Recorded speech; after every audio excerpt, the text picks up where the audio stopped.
રાજપૂતો ઊભા હતા અને એક બાજુ પાટણની બાયું ઊભી હતી અને મરતા મરતા છે ને ખોળામાં રાખેંગાનું માથું હતું અને એક ટકોર ગરીબ મરતા મરતા કે એ બાયું અહીં આવો વાયે મુછડીઓ ફરકતી આ 3 દિવસથી જુનાણાથી નીકળી છું પણ આ રાજપૂતના સર કલમ થઈ ગયેલું માથું છે ને મૂછું ફરકે છે ફરાક ફરાક ફરાક ફરાક ધીરો ધીરો ધીરો ધીરો ધીરો વરસાદ થામતો જાય ચિતાએ ચડી ગયેલા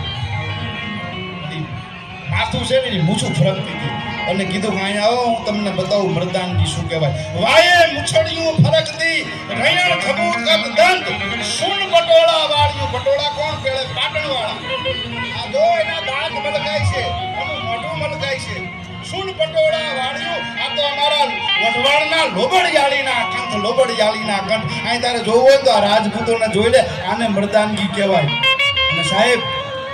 એ અગ્નિ સ્વયં પ્રગટ થયા એમના અંગૂઠામાંથી અને જે ચિતાએ ચડ્યા હતા ને એ